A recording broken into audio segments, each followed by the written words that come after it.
งานปฏิบัติธรรมหรือเอิ้นว่าเข้าปริวัติกรรมที่วัดพุทธปัญญาชยรามเก่านำขุมพลแพงบ้านท่าเมืองเซเมืองสารวันแขวงสารวันได้จัดขึ้นเป็นครั้งทมิตรโดยมีตาเข้าร่วมเป็นสิริมงคล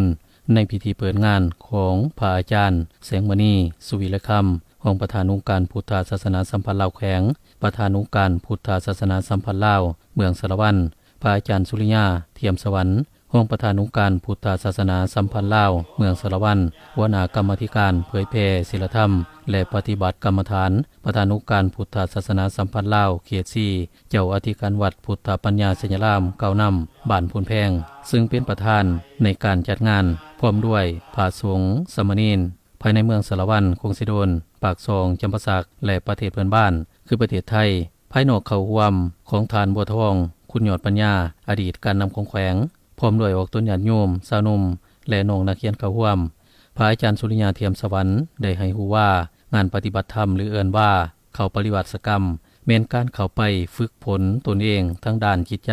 และการประพฤติปฏิบัติตามหลักคำสอนของพระพุทธศาสนางานดังกล่าวนี้ส่วนใหญ่มักจะจัดขึ้นอยู่วัดหรืออยู่สำนักปฏิบัติธรรมใดหนึ่งเพื่อให้ผู้เข้าร่วมได้ฝึกสมาธิรักษาศีลและฟังธรรมซึ่งจะจัดเป็นเวลา3วัน7วันหรือหลายกว่านั้นตามความเหมาะสมคำว่าปริวัติกรรมในทางพระวินัยหมายถึงการอยู่กรรมหรือการฝึกวินัยของพระสงฆ์เพื่อสำลาสาสางล้างช่วยสิ่งที่บุรีหรือข้อบกพร่องในระยะผ่านมาสร้างให้พระสงฆ์สามเณรออกต้นญาติโยมสาวหนุ่มเยาวชนและน้องนักเรียนมีความเข้าใจ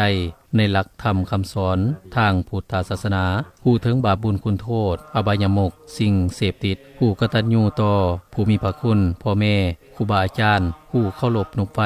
การปฏิบัติตนที่ถูกต้องทั้งด้านวัฒนธรรมลาวสร้างให้สุขภาพจิตที่เข้มแข็งมีความคิดสร้างสรรค์เห็นได้คุณประโยชน์ความสามัคคีความอดทนภาคเพียรสร้างความสามัคคีให้เกิดขึ้นในชุมชนและเกิดความเหลื่อมใสศรัทธาต่อพุทธศาสนาหลายขึ้นจัดงานเข้าปริวัติกรรมเพื่อสืบทอด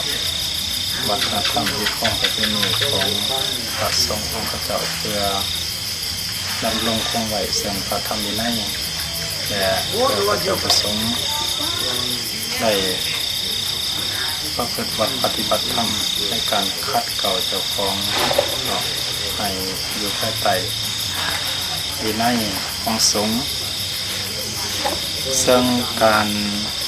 จัดบุญปฏิบัติธรรมและเข้าปฏิบัติกรรมซึ่งเป็นประเพณีขีดข้องอันดีอันงามของคนลาวชาวพุทธที่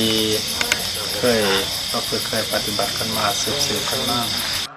สำหรับกิจกรรมในงานมีคือปฏิบัติทางศาสนารักษาศีล5และศีล8นั่งสมาธิเดินจงกรมฟังธรรมเทศนาและให้ความรู้จากครูบาอาจารย์ที่มีความรู้และประสบการณ์ไหว้พระสวดมนต์ออกบิณฑบาตตามบ้านต่างๆทุกเช้าฝึกความอดทนและความสงบของจิตใจ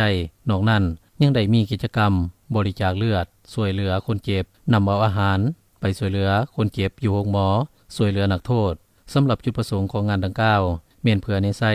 การฝึกจิตใจให้มีความสงบลดความเข็งตึงและกิเลสเพิ่มสติและปัญญา